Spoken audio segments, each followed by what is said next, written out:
We have a crisis in the world, tremendous crisis, and also crisis in our consciousness, in us. I see the urgency of change, radical revolution, mutation in the mind. I see it. It is necessary. There is complete quietness of the mind, and that which is silent has vast space. Only then that which is nameless comes into being. This is Urgency of Change, the Krishnamurti podcast.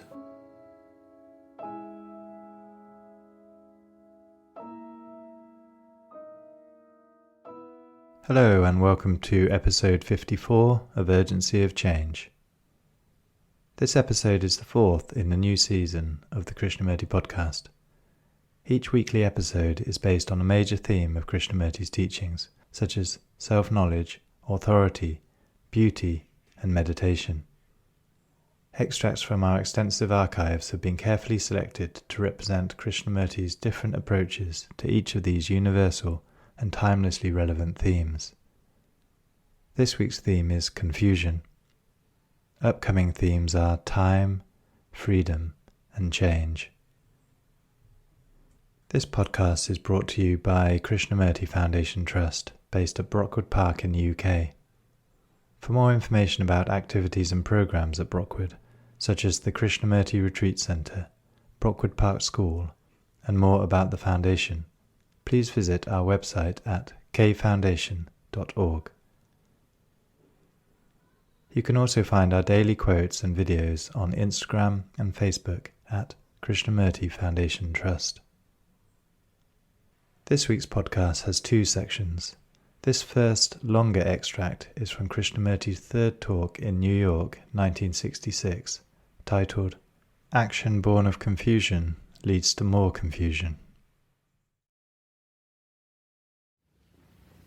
I think we said that we would talk over together this evening the question of confusion.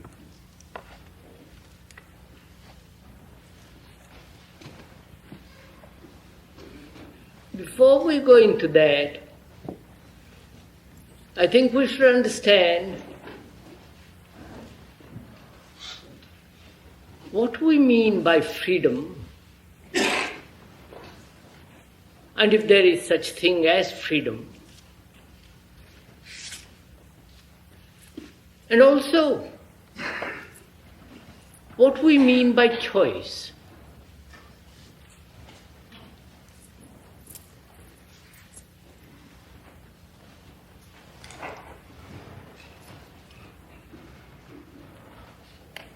Freedom from something,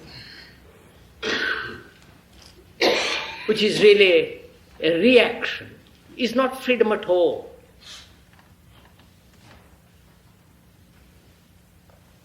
A revolt against a certain pattern of thought or certain structure of society, a mere revolt, is not freedom. Freedom implies, doesn't it really, a state of mind in which there is no imitation, conformity. Therefore, no fear.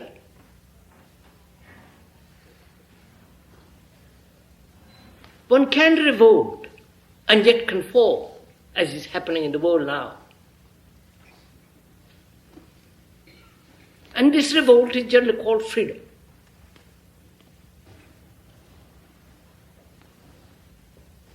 But that revolt, inevitably, whether it is the communist revolution or any other social revolution, must invariably create a pattern.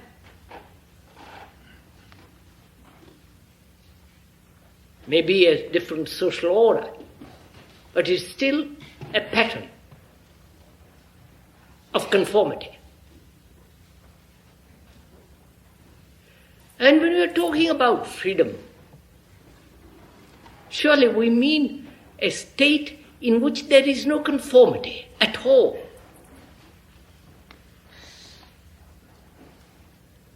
No imitation. An imitation and conformity must exist when there is fear. And fear invariably breeds authority.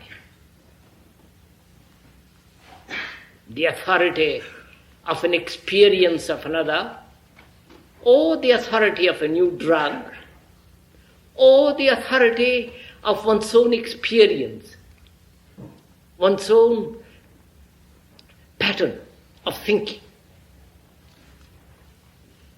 So, I think we should be fairly clear when we talk about freedom. The politicians talk about freedom, and they really don't mean it at all. And the religious people throughout the world have talked from freedom from bondage, freedom from sorrow, freedom from all the travails of human anxiety. And they have said, they have laid down a certain course, a certain pattern of behavior, thought, action. And again, that freedom is denied when there is conformity to the pattern, religious or social, and so on. And is there freedom?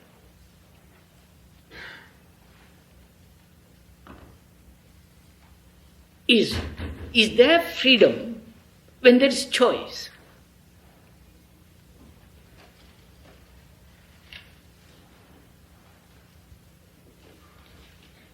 And choice, seems to me, is an act of confusion.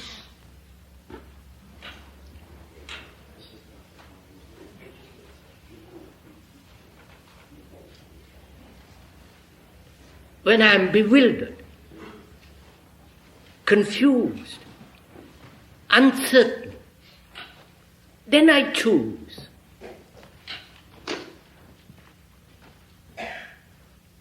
And I say to myself, I choose out of my freedom.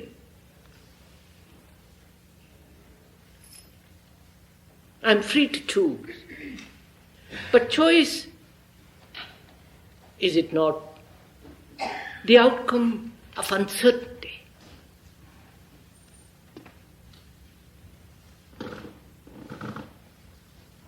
And out of my confusion, bewilderment, uncertainty, the feeling of being incapable of clarity, out of this confusion, I act. I choose a leader. I choose a certain course of action. And I commit myself to a particular activity. But that activity, that pattern of action, a pursuit of a particular mode or thought, is the result of my confusion. If I am not confused, if there is no confusion whatsoever, then there is no choice. I see things as they are. I act not on choice.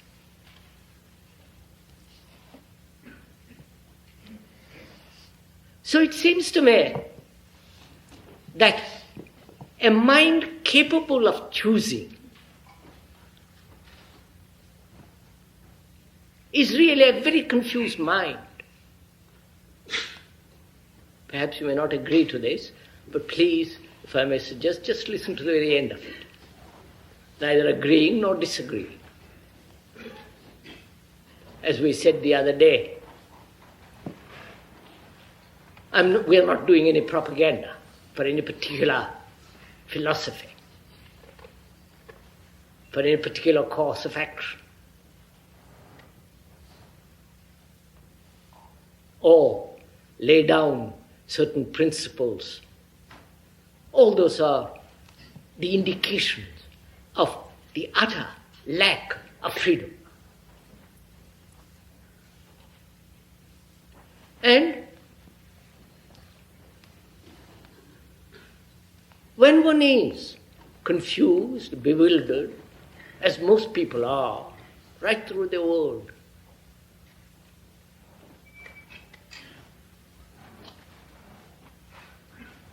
we, out of this confusion, choose a political leader, a religious system, or the dictates of the latest craze.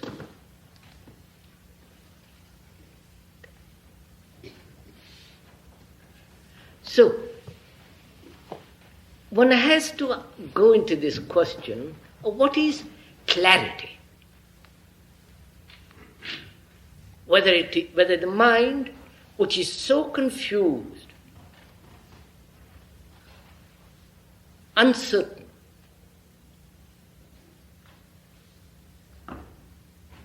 made discomfort, inaction,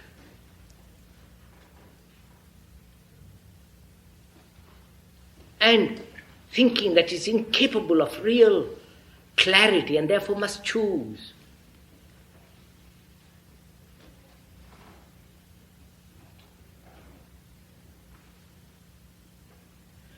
So, can a mind which is so conditioned in the various social influences, religious patterns,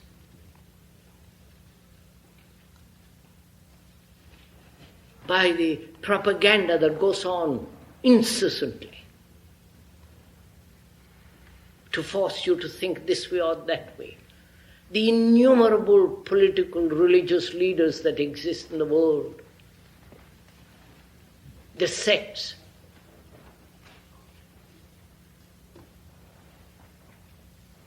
all these have brought about confusion in the mind. When I am dissatisfied with one particular pattern of activity, or a course of thought, or a particular philosophy, dogma, I move to another series.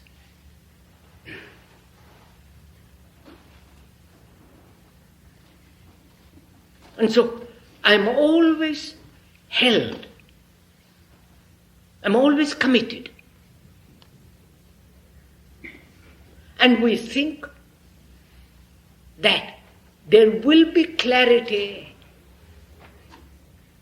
there will be freedom from confusion when I am committed to a particular course of action.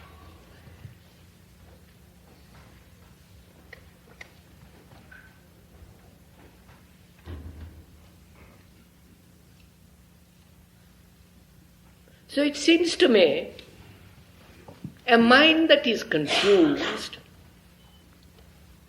and we know the various reasons of this confusion, the religious, political, the philosophies, the theologians with their particular pattern of thinking what to believe and what not to believe, with their commitments. So we, as ordinary human beings, are lost. We don't know what to do. So it seems to me, the first thing is not to be committed.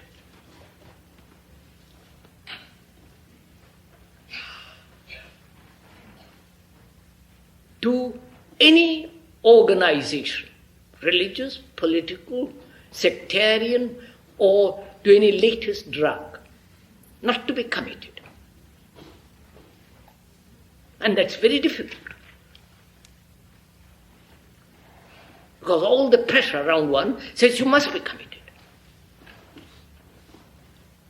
You must do something.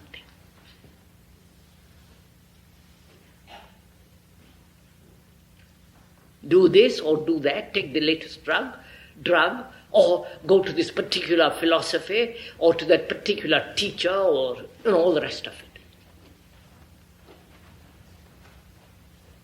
And we, out of our confusion, because they assert so clearly, so positively, and with such clarity, that we accept, hoping out of this acceptance there will come about certain clarity of thought, feeling, certainty.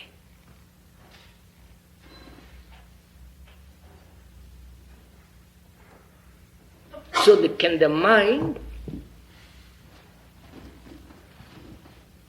be in a state of non-commitment?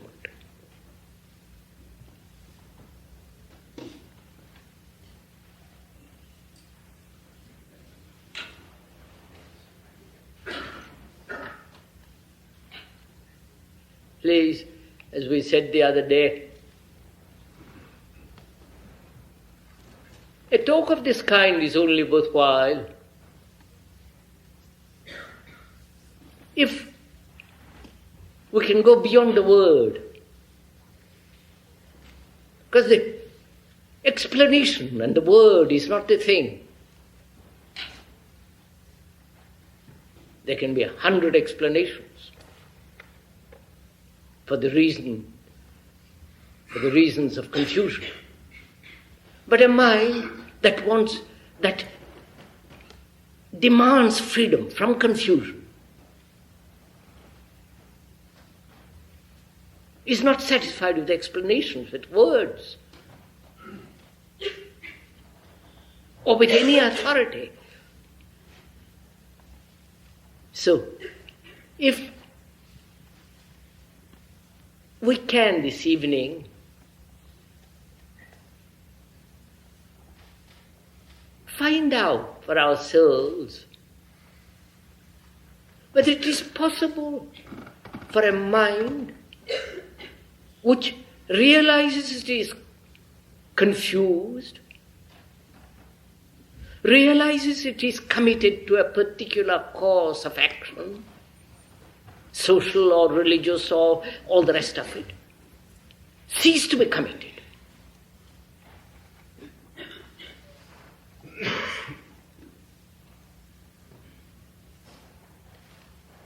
Not because someone tells it, but the understanding that any commitment to any particular pattern of thought or action engenders more confusion, and a mind demanding clarity, a mind demanding that it must be free from all confusion,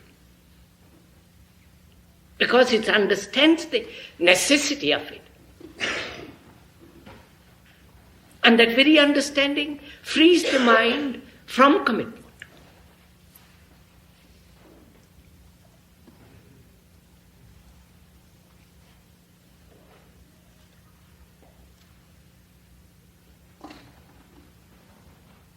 And that's one of the most difficult things to do.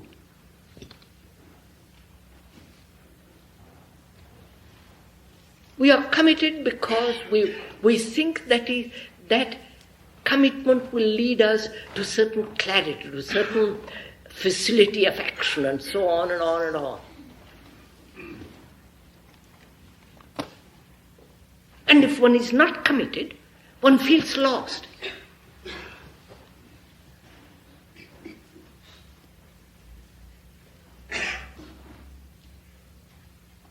Because all around one, people are committed.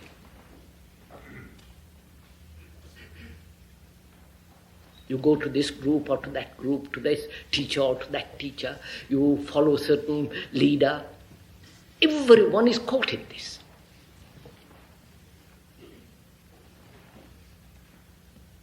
And not to be committed demands the awareness of what is implied in commitment. And that very awareness frees the mind from commitment.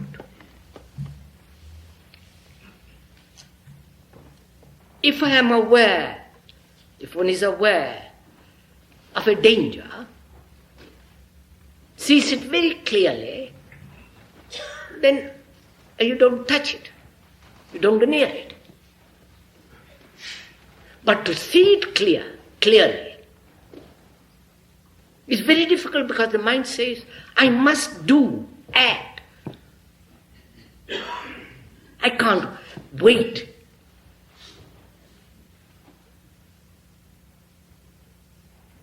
What am I to do?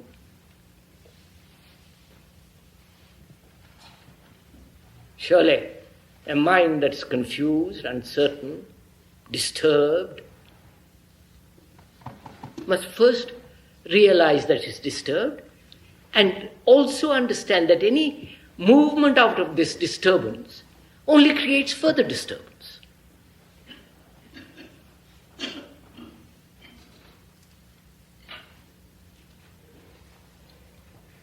And not to be committed implies to stand completely alone.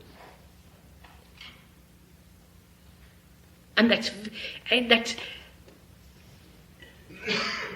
demands great understanding of fear.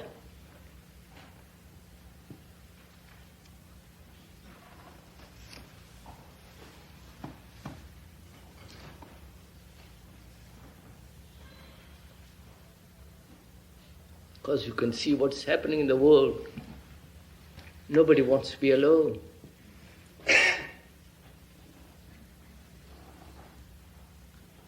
Alone in the sense, not with the radio, not with a book,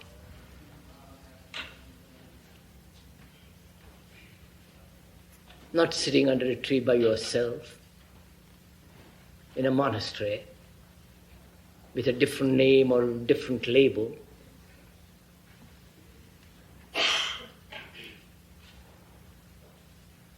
It implies an awareness of all the implications of the various forms of commitments of man out of his confusion.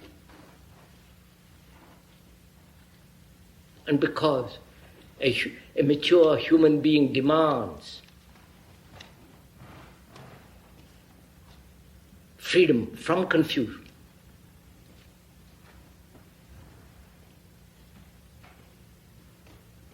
and then when there is that awareness of the fact or the facts of confusion, then out of that then one is alone.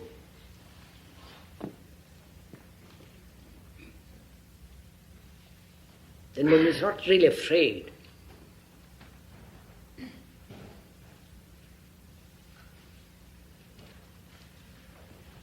And then what is one to do?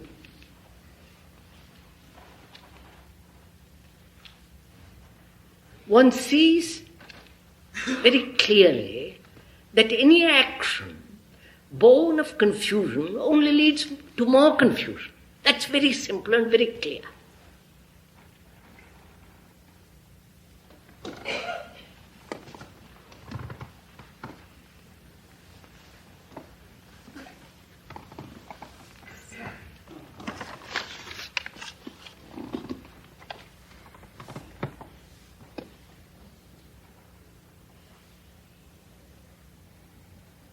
And when one sees clearly that any action born of confusion only leads to further confusion, when you see that very clearly, then what is the right action? don't know if I'm making myself clear. Because we live by action. We cannot but act. The whole process of living is action.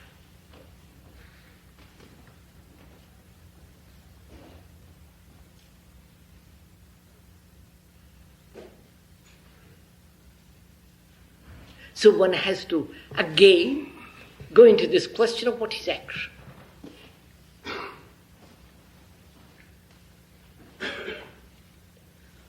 We know, one knows very clearly the action born of confusion, hoping through that act will achieve certainty, clarity.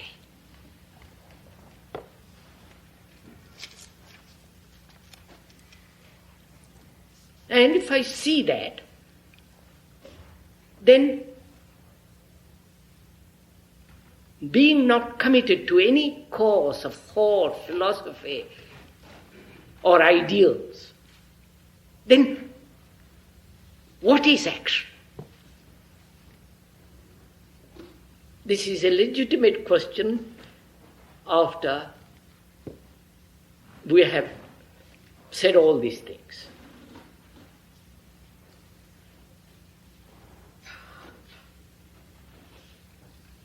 The only action that we know is the action of conformity.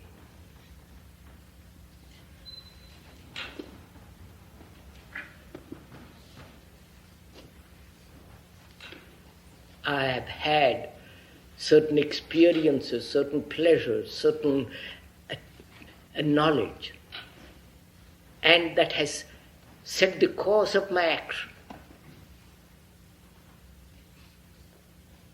I believe in certain things, and according to that belief I act, conform.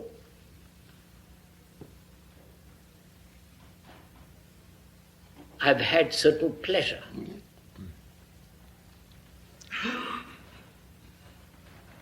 In my experience, and pleasure dictates the course of my action.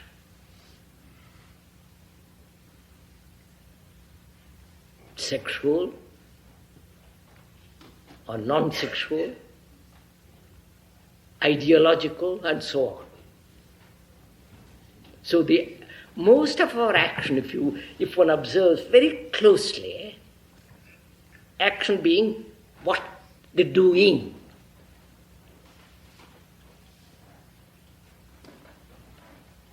Is always the outcome of the past.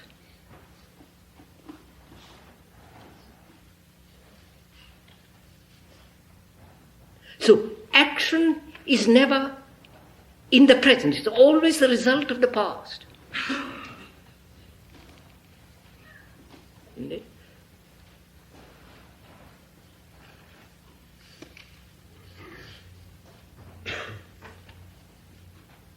And that action is what we call the positive. Because it is always following what has been in the present and creating the future. Please, we're not talking any deep philosophy. We're just observing the facts. And after observing the facts, we can go very, very, very deeply. But first, one must clear the field.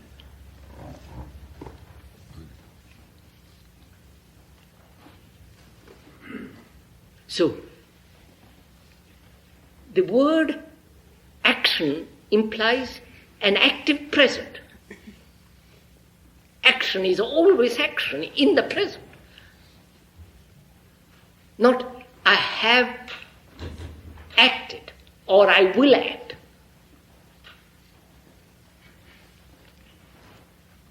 So, our action is an approximation of an idea of a symbol, of an ideology, or a philosophy, or of an experience which we've had. The knowledge, the accumulated experiences, traditions, and so on, so on, so on.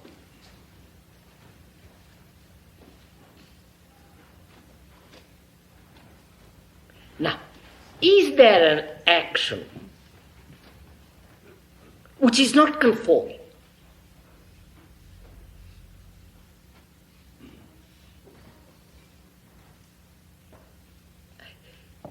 Are you interested in all this?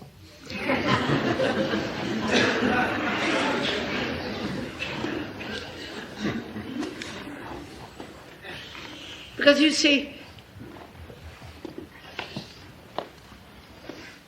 a mind that demands freedom, and it's only in freedom you have passion, not lust. I'm not talking of it. Not that it has not its right place, but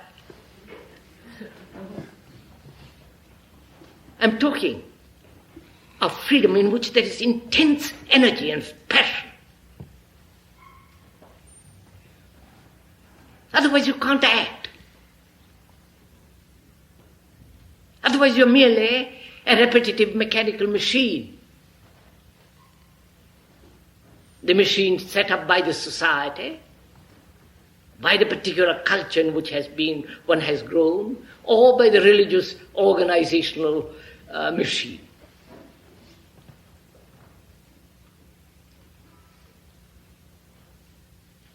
If one if one sees the urgency of freedom,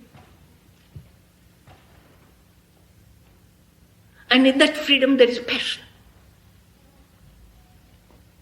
And passion is always in the present, not something that's past and that you will have tomorrow, which is the passion created by thought as pleasure.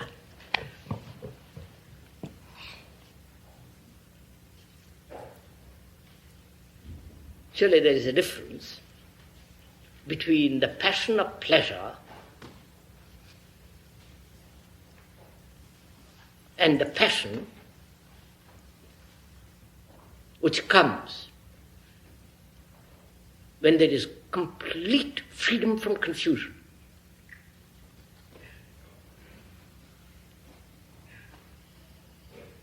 When there is total clarity. And that clarity is only possible with its intensity, with its passion, with its timeless quality, is only possible when we understand what is action. Whether action can ever be freed from imitation, conformity,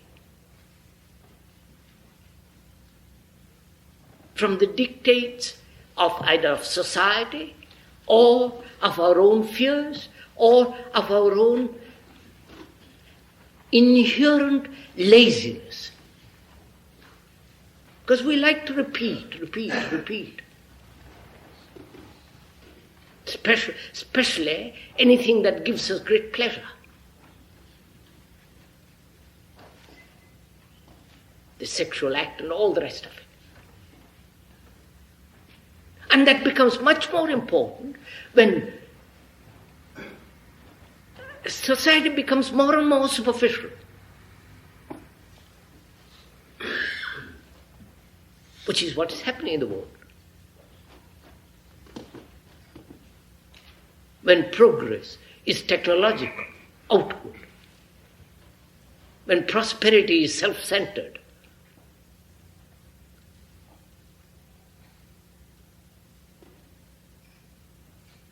then pleasure becomes the highest importance.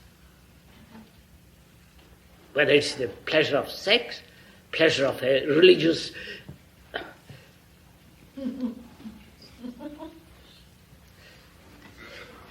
Please don't laugh, because it's much too serious, all these things.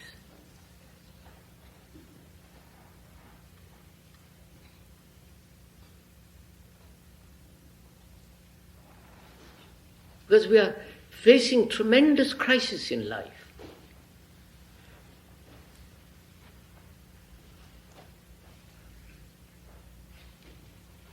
And some know this crisis, which is not economic, social, but crisis in consciousness itself.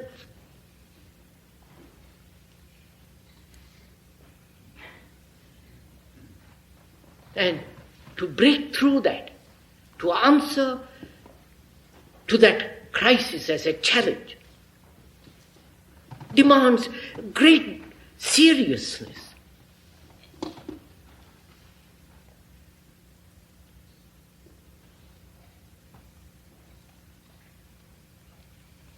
So,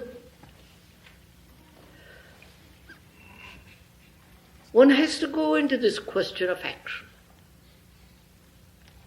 Because life is a movement in action. You can't just sit still. And that's what we are doing. We are not in a movement.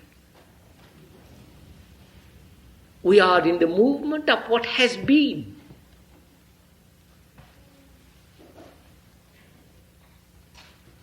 And the young people say, we are the new generation, but they're not.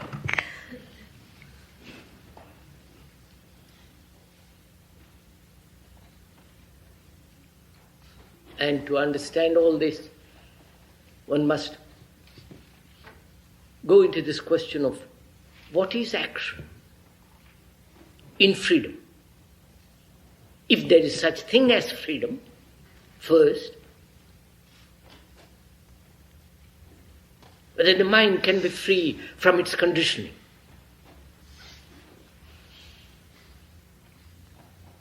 Whether the brain cells themselves, which have been so heavily conditioned for so many million years, which has its own responsive patterns.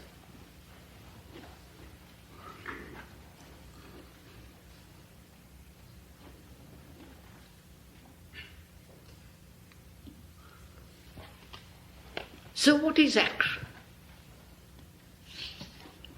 Action, according to an idea, we know very well, according to a formula. Formula imposed outwardly on the mind, or the formula the mind itself creates for itself.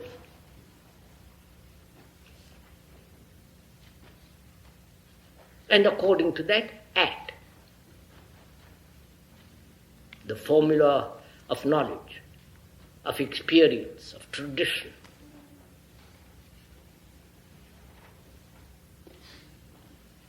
And the fear of what the neighbor says. And so on and on. And that's the action we know. And therefore that action is always limited. Always leads to more conditioning. Now, is there any other action which is not? I think inevitably one must ask this question for oneself. Knowing what is taking place in the world, the misery, the wars, the political divisions, the geographical divisions, the divisions created by religions, by beliefs, dogmas. You know what's happening in the world. And seeing all that, can there be an action which is not of that pattern? Surely. Can we go on?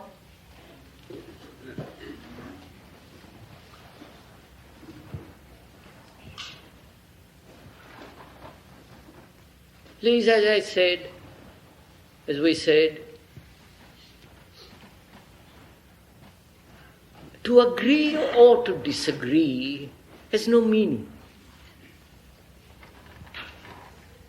You can turn your back on it, on the challenge, on the crisis, and amuse yourself,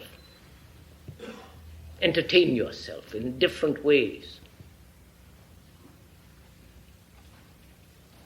But when you are confronted with a crisis, which each one of us is,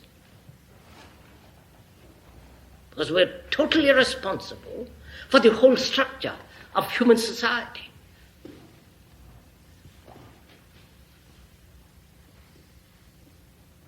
We are responsible for these wars.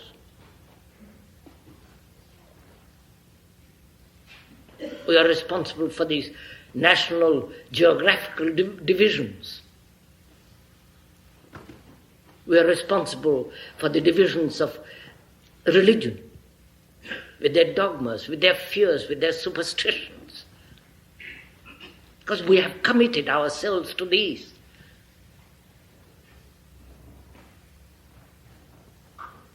And we cannot avoid them. There they are. So, how will one answer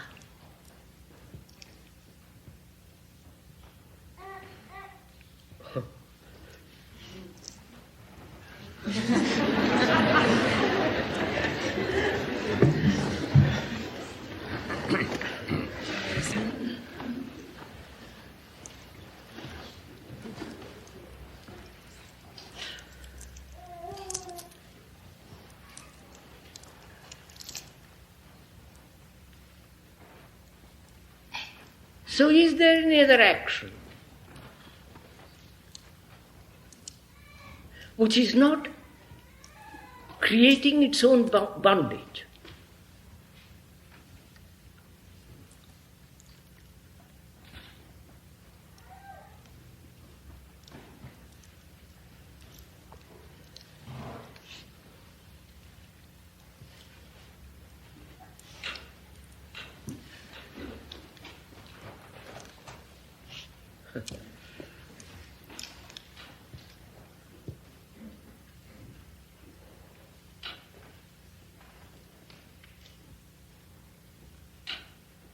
I think there is, and I'm going to go into it.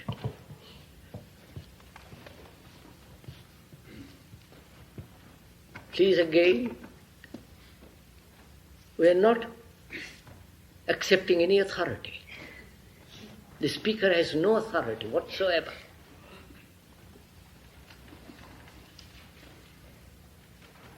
Because there is no follower, nor is there any teacher.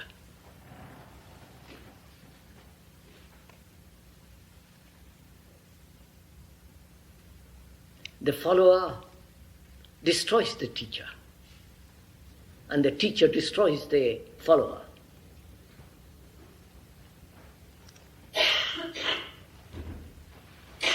But what we are trying to do is to examine, and in the process of examination, discover what is true for oneself. Really, it's not a process. Process implies time, a gradual, step by step.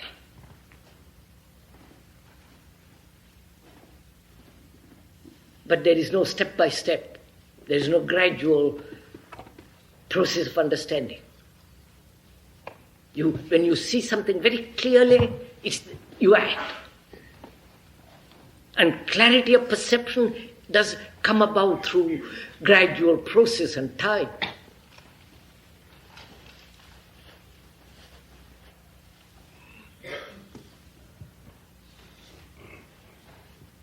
We said there is the positive action with which we are all familiar. And we are trying to find out if there is an action which is not positive at all, in the sense as we have understood it being positive. which is conformity.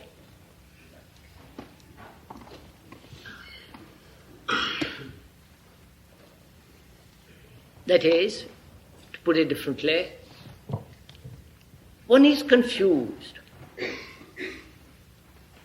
Of that there is no doubt in our relationships with each other, in our activities, which God to worship at all, and so on and so on. We are confused. And out of that confusion, any action is still confusing. Therefore, that understanding brings about, if you observe very carefully, and I hope you are doing it now, brings about a negation of the positive. Right? And therefore, there is an action which is not positive. It is the very denying of the positive is the negative action.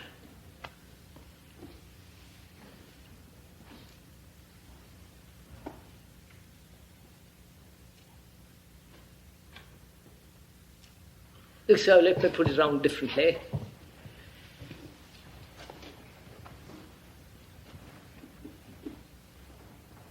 The question is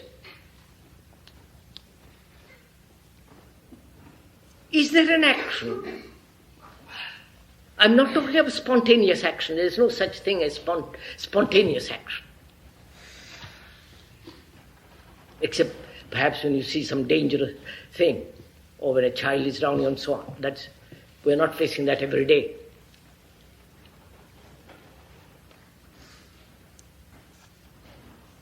We're trying to find out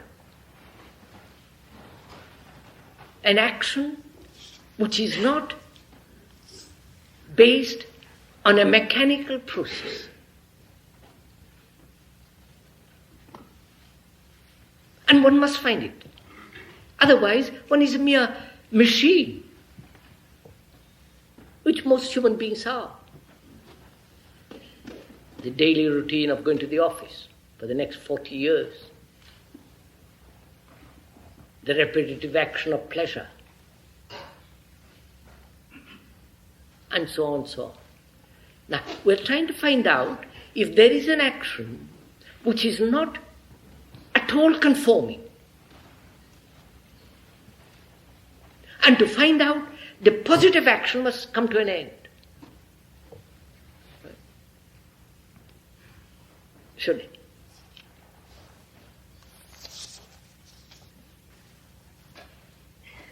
And is it possible for the positive action to come to an end without any assertion of the will?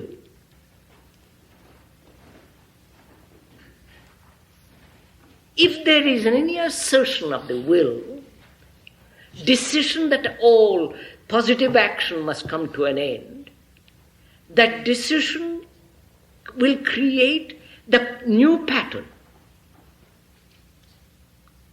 which will be an action of conformity. I don't know. When I say to myself, I will not do that, the assertion of will is the outcome of my desire to find something new. But the old pattern, the old activity is created by desire, by fear, by pleasure. By denying the old pattern through an action of will, I have created the same pattern in a different field.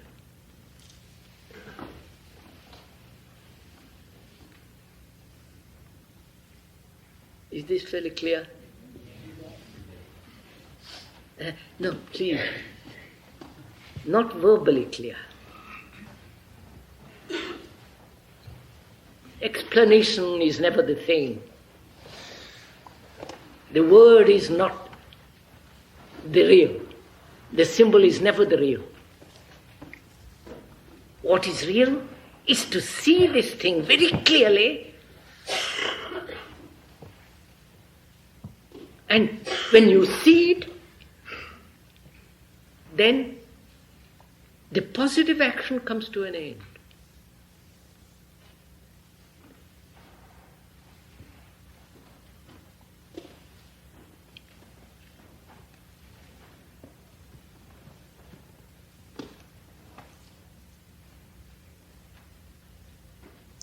You see, freedom is total negation of the positive.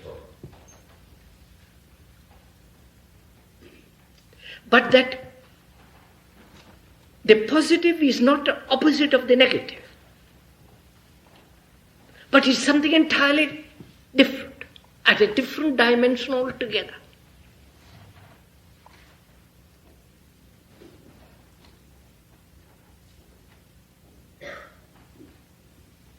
So look,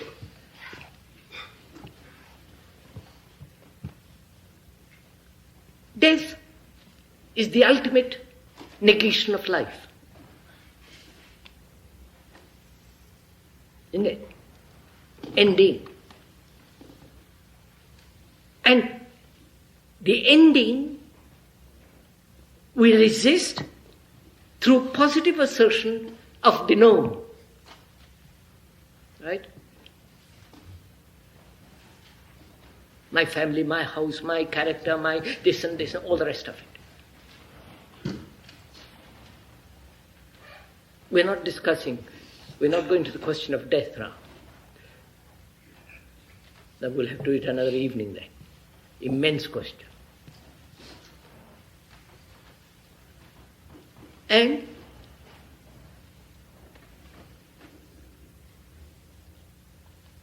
what we're trying to find out is there an action in total negation?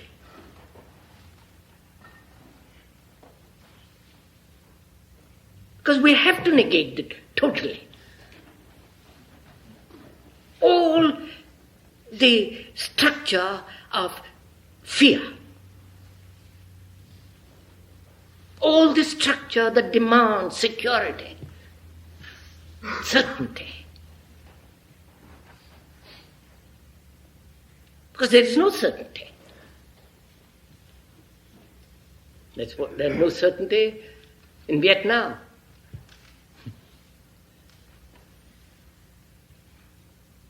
A man killed there is a man is you.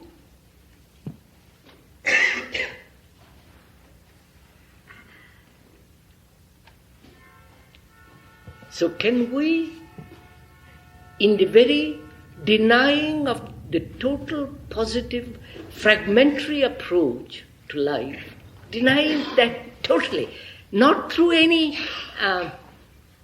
ideal or through any pleasure, because you see the absurdity of all of that structure.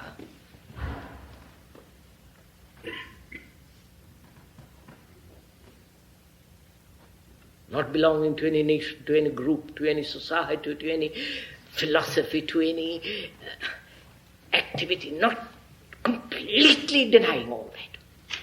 Because you see that is the product of confusion, confused mind.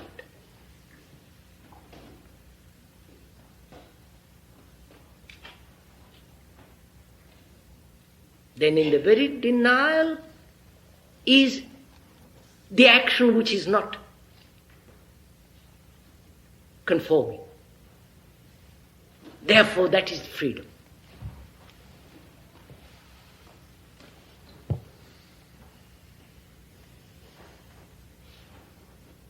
Look, I believe since recorded history, man has chosen the way of war.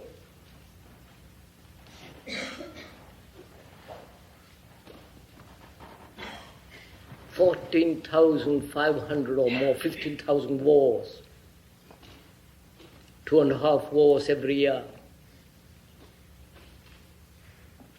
And we haven't denied wars. We have favorite wars and not favorite wars. We haven't denied violence.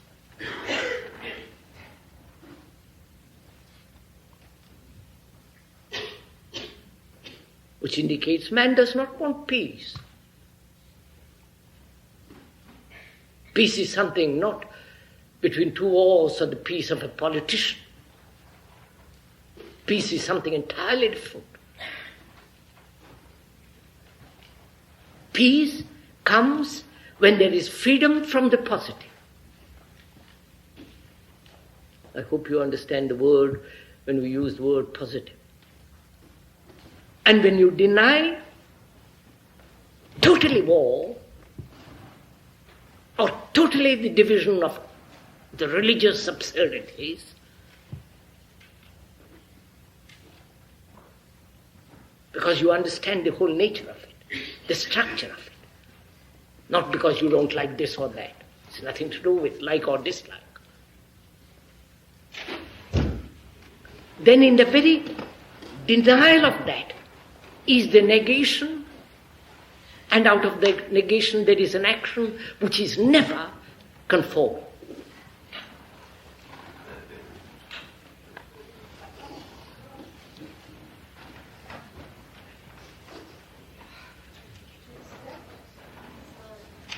So a mind that's confused, seeking clarity, will only further confuse itself. Because a confused mind can't seek clarity. It's confused. What can it do? Any search on its part will only lead to further confusion. I think we don't realize that. When it's confused, one has to stop. Stop pursuing any activity. And the very stopping is the beginning of the new, which is the most positive action. Positive in a different sense altogether.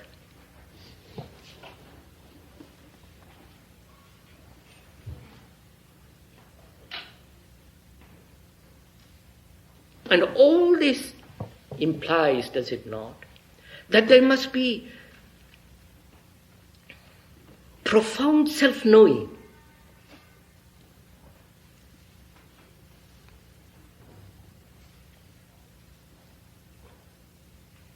To know the whole structure of your thinking, feeling, the motives, the fears, the anxieties, the guilt, the despair, the fear. And to know the whole content of one's mind, one has to be aware. Aware in the sense, observe. Not with resistance or with condemnation, with approval or disapproval, with pleasure or non-pleasure. Just to observe. And that observation is the negation of the psychological structure of a society which says you must not.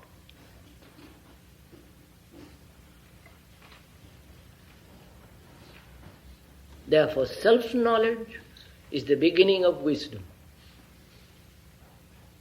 And also, self-knowledge is the beginning and the ending of sorrow.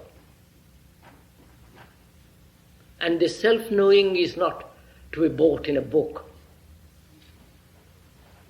or going to a psychologist and being examined analytically.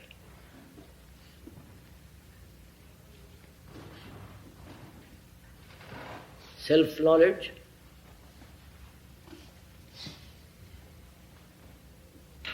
is the understanding actually what is in oneself, the pains, the anxieties, seeing them without any distortion.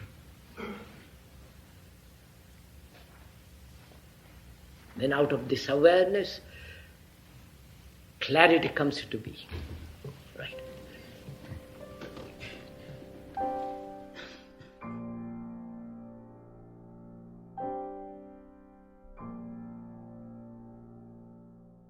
This second, shorter extract this week is from the fourth talk in Madras, 1970, titled Confusion Tells Its Own Story.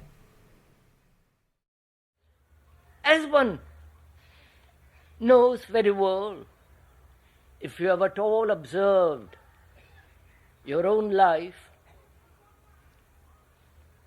what a conflict life is.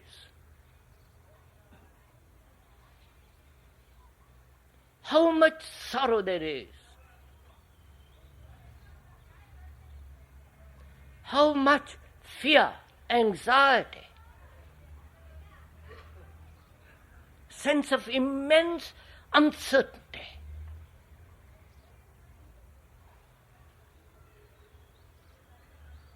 And being uncertain, wanting to be told what to do.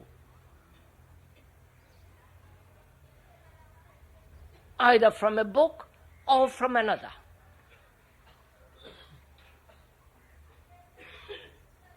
Our life, from morning till night, from the moment we are born till we die, is a battle.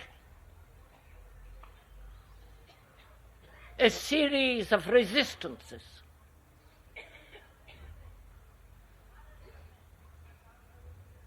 And in this welter of confusion, how can a mind find out what it is to live? When a mind is confused, how can it find out what is not confusion?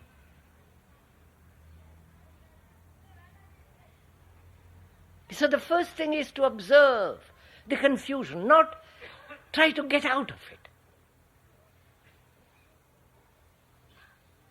Because the getting out of confusion is a form of resistance of confusion, against confusion. But if you observe confusion,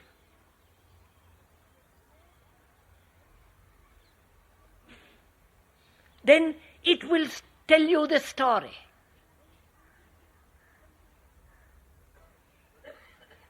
That is, if you know how to listen to the story. But if you interpret the confusion, evaluate or condemn or desire to have more enlightenment, then you are telling the story. Whereas if you observe completely silently and listen, then it will tell you an extraordinary story.